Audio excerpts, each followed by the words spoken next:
tudo ao seu redor lhe pareceu então contagiado pela mesma possibilidade de vir a se tornar real.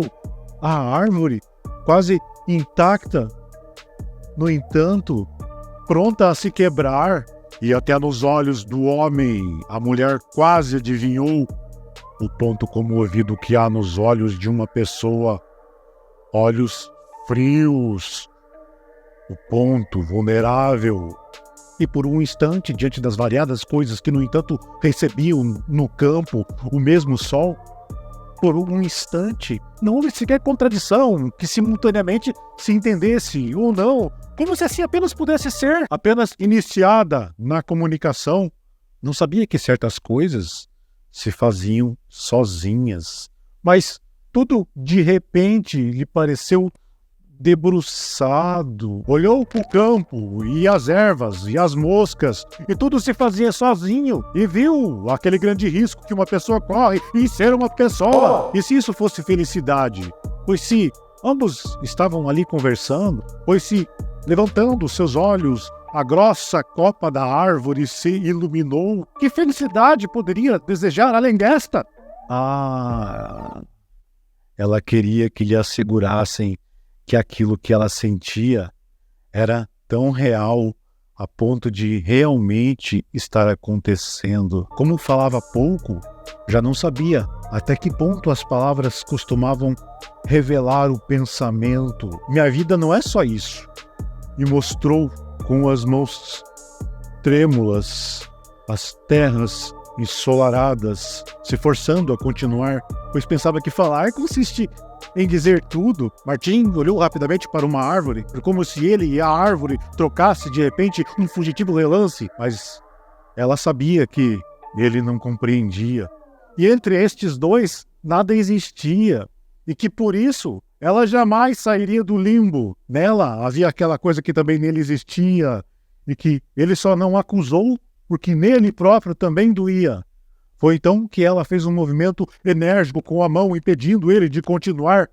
Também ela se espantou com o automatismo inesperado do próprio braço. O gesto a precedeu na própria compreensão do gesto. Descobriu que o conhecia profundamente. E desde o instante em que o viu pela primeira vez, um dos meios mais fundos de se conhecer estava na maneira como se respondia ao que se via. E agora, olhando Martim, a mulher teve medo de perder este contato insubstituível de quem, ainda que ignorando todo o resto, ele achava possuir. Esse conhecimento que vem de se olhar e se ver. Era um conhecimento cego o seu. Tão cego que, o conhecendo, ela, no entanto, não o entendia. Era como se ela atravessasse tudo o que ignorava dele e fosse direto às pancadas pacientes daquele coração. Eu te conheço na minha pele, pensou ela, num arrepio desagradável. Então, de súbito, ela teve medo do que jamais saberia de si, pois na sua carne ela compreendia em silêncio que a noite de chuva tinha sido mais que um pesadelo, e sabia que uma pessoa morre sem saber que morreu. E havia infernos a que ela não tinha descido, e modos de pegar que a mão não tinha pego, e modos de ser que jamais seria. Em mais de 50 anos de vida, nada aprendeu de essencial que viesse a se acrescentar ao que essencialmente já sabia. E o que nesses anos se manteve intacto tinha sido exatamente o que ela não aprendeu. Ninguém lhe ensinou aquele seu modo estranho de conhecer um alguém. Ela não sabia exatamente ao que estava se referindo. E ele entendeu, também sem saber exatamente ao que ela se referia. Mas, se assim não fosse, pobre seria o mútuo entendimento. Nossa compreensão, que é feita através das palavras perdidas e das palavras sem sentido, é que nós levemos em conta o milagre das palavras perdidas. E é por isso que sempre valeu tanto a pena viver, pois muitas foram as palavras ditas que mal ouvimos por um instante, e ambos não hesitaram em se compreender dentro da própria incompreensão. Então, entrando por um breve segundo no mundo mais perfeito de entendimento, nós, que temos uma finura de compreensão que nos escapa, olhou-a. E como sempre, lhe pareceu que não captava o principal dela ou de outros, embora fosse com esse principal que, às cegas, ele lhe dava. Então ficaram em silêncio, como que para dar aquela coisa que tinha a fragilidade de um equívoco não discernível tempo de ser reabsorvida pelo esquecimento. E como dizer de outro modo a verdade, senão a negando? Como dizer de outro modo a verdade, sem o perigo de lhe dar ênfase que a destrói? Do momento em que fosse compreendida, ela não seria mais aquela coisa profundamente intransmissível que ela era e que fazia com que cada pessoa fosse a própria pessoa. Seria dessa própria entrega de si própria que ela se guardava? Ou era medo de imperfeição com que as almas se tocam? Mas não só disso tinha medo, é que, lhe faltando o aprendizado da comunicação, tinha a delicadeza instintiva de se abster. Eu não sou pura, como a senhora me chateia, pensou Martim. Aquela mulher tinha nas rugas cinzentas mais morte que vida, e, no entanto, era a vida que ela temia. Aquele emaranhado de uma mulher com medo de viver, com outra que tinha medo de morrer, falhando em definir o que lhe estava acontecendo, pensou de novo: você me chateia. Tudo isso eu conheço e não me interessa. Pode ser que não haja outra coisa além dessa ânsia. Provavelmente um corpo empobrecido que tentava se refugiar em pensamento. O corpo que, quando exacerbado, pode se tornar espírito. A mulher no esforço de falar a verdade ou de mentir. A Martim não importava. Nada tinha a ver com isso. A indiferença fazia com que ele a olhasse com a crua precisão que olharia uma formiga se torcendo. E a alma é grande, as árvores são grandes, o sol era grande e a terra extensa. Só faltava mesmo uma outra raça de homens e mulheres. Com súbita brutalidade, o homem achou que viver era o único pensamento que se pudesse ter e que o resto eram apenas palavras de mulheres como Vitória. E viver era a conquista máxima e era o único modo de responder com alguma dignidade a uma árvore alta. A mulher que estava ali, ele olhou a estranha boca, dentes, ventre, mulher, braços, aquilo tudo que teve a oportunidade de ser uma planta limpa, corroído e estragado e erguido pelo espírito.